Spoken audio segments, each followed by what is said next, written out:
ಓಂ ನಮಃ ಶಿವಾಯ. ವೀಕ್ಷಕರೇ, ಇವತ್ತಿನ ವಿಷಯ ಕುಂಭರಾಶಿ ಯುಗಾದಿ ಭವಿಷ್ಯ. ನೋಡಿ, ಈಗ ಸದ್ಯ ಕುಂಭರಾಶಿಗೆ ಸಾಡೆ ಸಾತಿಯ ಅಂತ್ಯಭಾಗ ನಡೀತಾ ಇದೆ. ಅದ್ರ ವಿಚಾರಕ್ಕೆ ಆಮೇಲೆ ಬರ್ತೇನೆ.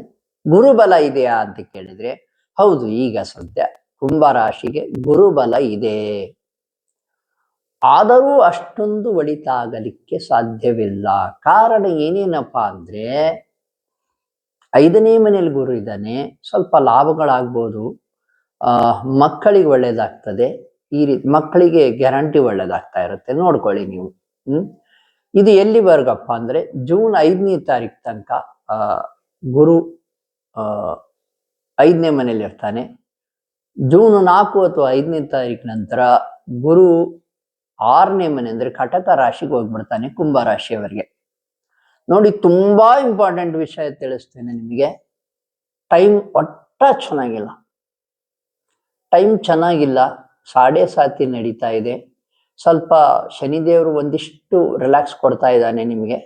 ಯಾರು ಒಳ್ಳೆ ಕೆಲಸಗಳನ್ನ ಮಾಡಿರ್ತಾರೋ ಹಿಂದೆ ಅದರ ಫಲ ಕೊಡ್ತಾನೆ. ಸಾಡೆ ಸಾತಿ ನಡೀತಾ ಇದೆ. ಗುರು 6ನೇ ಮನೆಗೆ ಹೋಗ್ತಾನೆ ಜೂನ್ 5ನೇ ತಾರೀಕು ನಂತರ, 4-5ರ ನಂತರ. ಮತ್ತು ರಾಹು ನೋಡಿ, ರಾಹು ಜನ್ಮದಲ್ಲಿದೆ ಅಂದ್ರೆ ನಿಮ್ಮ ರಾಶಿಯಲ್ಲೇ, ನಿಮ್ಮ ಜನ್ಮ ರಾಶಿಯಲ್ಲಿ ಕುಂಭ ರಾಶಿಯಲ್ಲಿ ರಾಹು ಇದ್ದಾನೆ. ರಾಹು ಭ್ರಮೆಯನ್ನು ಕೊಟ್ಟು ಬಿಡಬಲ್ಲ. ಅಂದ್ರೆ ಆ ರೀತಿ ಸಾಧನೆ ಮಾಡ್ಬಿಡ್ತೀನಿ, ಈ ರೀತಿ ಸಾಧನೆ ಮಾಡ್ಬಿಡ್ತೀನಿ ಅಂತಂದೇಳಿ ಎಲ್ಲಾದ್ರೂ ಇನ್ವೆಸ್ಟ್ ಮಾಡ್ಲಿಕ್ಕೆ ಹೋಗ್ಬೇಡಿ. ನೀವು ಇನ್ವೆಸ್ಟ್ ಮಾಡೋದು, ರಾಹು ನೋಡಿ ನಿಮ್ಮ ರಾಶಿಯಿಂದ ಮಕರ ರಾಶಿವರೆಗೆ ಬರೋ ತನಕ ಸ್ವಲ್ಪ ತಡೆದ್ಬಿಡಿ. ರಾಹು ಮಕರ ರಾಶಿಗೆ ಹೋಗ್ಬೇಕು. ಅಲ್ಲಿ ತನಕ ನಿಮ್ಮ ಇನ್ವೆಸ್ಟ್ಮೆಂಟು ಅಷ್ಟಾಗಿ ದೊಡ್ಡ ಇನ್ವೆಸ್ಟ್ಮೆಂಟ್ ಎದ್ರ ಮೇಲೂ ಮಾಡ್ಲಿಕ್ಕೆ ಹೋಗ್ಬೇಡಿ. ಸಾಲ ತಗೊಂಡು ಇನ್ವೆಸ್ಟ್ ಅಂತೂ ಮೊದಲೇ ಮಾಡಬೇಡಿ. ಆ ಸಾಲವನ್ನು ತೀರ್ಸಕ್ಕೆ ಮುಂದೆ ಬಹಳ ಕಷ್ಟಪಟ್ಬಿಡ್ತೀರಾ ಕುಂಭ ರಾಶಿಯವರು. ಸಾಡೆ ಸಾತಿ ನಡೀತಾ ಇದೆ, ತುಂಬಾ ಒದ್ದಾಡ್ತಾ ಇರ್ತೀರಾ. ಈಗ ಸ್ವಲ್ಪ ರಿಲ್ಯಾಕ್ಸ್ ಕೊಟ್ಟಿರ್ತಾನೆ ಕುಂಭ ರಾಶಿಯವರಿಗೆ ಶನಿದೇವರು. ಸ್ವಲ್ಪ ಬೆಳಕು ಕಾಣ್ತಾ ಇರುತ್ತೆ, ಬೆಳಕು ಬರುತ್ತೆ, ಏನು ಯೋಚನೆ ಮಾಡೋ ಅವಶ್ಯಕತೆ ಇಲ್ಲ. 2027 ಜೂನ್ ನಂತರ ಗುರು ಕೂಡ 7ನೇ ಮನೆಗೆ ಹೋಗ್ತಾನೆ. ಸಾಡೆ ಸಾತಿ ಕೂಡ ಮುಗಿದಿರುತ್ತೆ. ನಿಮ್ಗೆ 3ನೇ ಮನೇಲಿ ಅಂದ್ರೆ ಮೇಷ ರಾಶಿಗೆ ಶನಿದೇವರು ಬರ್ತಾರೆ.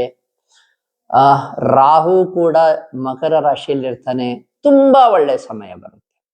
ಈ 1 ವರ್ಷವನ್ನ ಯಾವುದೇ ಇನ್ವೆಸ್ಟ್ ಮಾಡಲಿಲ್ಲಂಗೆ ಸ್ವಲ್ಪ ಜಾಗರೂಕತೆಯಿಂದ ಮುಂದೂಡ್ಬಿಡಿ. ಹೀಗೆ ಮಾಡೋದ್ರಿಂದ ನಿಮ್ಮ ಸಕ್ಸಸ್ಸು ನೆಕ್ಸ್ಟ್ ಇಯರ್ 2027 ನಿಂದ ಜೂನ್ ನಿಂದ ತುಂಬಾ ಇರುತ್ತೆ. ಅಲ್ಲಿವರೆಗೂ ನೋಡಿ, ಏನೇ ಒಂದು ಕೆಲಸ ಮಾಡೋದಿದ್ರು ದೊಡ್ಡವರು ಕೂಡ ಒದ್ದಾಡ್ತಾ ಇದ್ದಾರೆ. ದೊಡ್ಡ ಪೊಸಿಷನ್ ಅಲ್ಲಿ ಇರೋರು ಕೂಡ ದುಡ್ಡಿಗಾಗಿ ಒದ್ದಾಡ್ತಾ ಇದ್ದಾರೆ. ಸಾಲ ಮಾಡ್ಲಿಕ್ಕೆ ಹೋಗ್ಬೇಡಿ, ತೀರ್ಸೋದು ಕಷ್ಟ ಆಗುತ್ತೆ.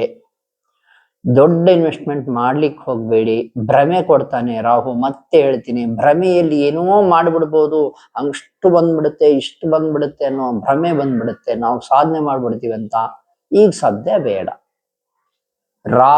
ರಾಹುವಿನ ನಕ್ಷತ್ರದಲ್ಲಿಯೇ ಇದ್ದಾನೆ, ಶತಭಿಷ ನಕ್ಷತ್ರದಲ್ಲಿ. ಆ ರೀತಿ ಒಂದು ಭೂಮಿ ಕೊಡ್ತಾನೆ, ಬೇಡ. ಸ್ವಲ್ಪ ವೇಟ್ ಮಾಡಿ, ತಾಳ್ಮೆಯಿಂದ ಇರಿ.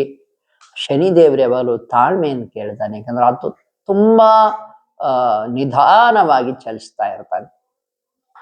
2027 ಜೂನ್ ನಂತರ ಶನಿದೇವರು ಕೂಡ ಮುಂದೆ ಹೋಗ್ತಾರೆ ಮೇಷ ರಾಶಿಗೆ. ಗುರು ಕೂಡ 7ನೇ ಮನೆಗೆ ಅಂದ್ರೆ ಸಿಂಹ ರಾಶಿಗೆ ಬರ್ತಾನೆ. ತುಂಬಾ ಒಳ್ಳೆ ಸಮಯ ಬರುತ್ತೆ. ಅಲ್ಲಿ ತನಕ ವೇಟ್ ಮಾಡ್ಬಿಡಿ ಕುಂಭ ರಾಶಿಯವರು. ತುಂಬಾ ಒಳಿತಾಗ್ತದೆ. ಯೋಚನೆ ಮಾಡ್ಲಿಕ್ಕೆ ಹೋಗ್ಬೇಡಿ, ತಾಳ್ಮೆಯಿಂದ ಇರಿ, ಸಹನೆಯಿಂದ ಇರಿ. ಮುಂದೆ ಒಳ್ಳೆ ಟೈಮ್ ಬಂದೇ ಬರುತ್ತೆ. ನೋಡಿ, ಭಗವಂತ ಏನೋ ಒಂದು ಕಷ್ಟ ಕೊಟ್ಟಾನಂದ್ರೆ ಮುಂದೆ ಈ ನಿಮ್ಮ ಕರ್ಮ ಕಳೆದಿರುತ್ತೆ. ಕರ್ಮ ಕಳೆದೋಗ್ಬಿಡ್ಬೇಕು. ಆ ಕರ್ಮ ಸಂಪೂರ್ಣವಾಗಿ ಕಳೆದು ಹೋಗ್ಬಿಟ್ರೆ ನಿಮ್ಮ ಪುಣ್ಯದ ಫಲ ನಿಮಗೆ ಸಿಕ್ಕೇ ಸಿಗುತ್ತದೆ. ವೀಕ್ಷಕರೇ, ನಮ್ಮ ಜ್ಯೋತಿಷ್ಯ ಜೈ ಹೋ ಯೂಟ್ಯೂಬ್ ಚಾನಲ್ ಇರೋದೇ ನಿಮ್ಮ ತೊಂದರೆಗಳನ್ನು ನಿವಾರಿಸ್ಲಿಕ್ಕೆ. ಜಾತಕದ ಬಗ್ಗೆ ತಿಳ್ಕೋಬೇಕು, ನಿಮ್ಮ ಜಾತಕದಲ್ಲಿ ಏನು ಶಕ್ತಿ ಇದೆ, ಏನು ಬಲಹೀನತೆ ಇದೆ ಅಂತ ತಿಳ್ಕೊಬೇಕಂದ್ರೆ ನೀವು ನಮಗೆ ಕರೆ ಮಾಡಬಹುದು. ಇನ್ನು ವಾಮಾಚಾರ ಮಾಟ ಮಂತ್ರ ಸಾಕಷ್ಟು ಜನ ಕರೆ ಮಾಡಿದ್ದಾರೆ, ಅವರಿಗೆ ಈಗ ಒಳಿತಾಗ್ತಾ ಇದೆ. ನಾವು ಹೇಳಿದ್ದನ್ನು ಫಾಲೋ ಮಾಡಿ ನೀವು ಕೂಡ ಕರೆ ಮಾಡಬಹುದು. ಶುಭವಾಗಲಿ.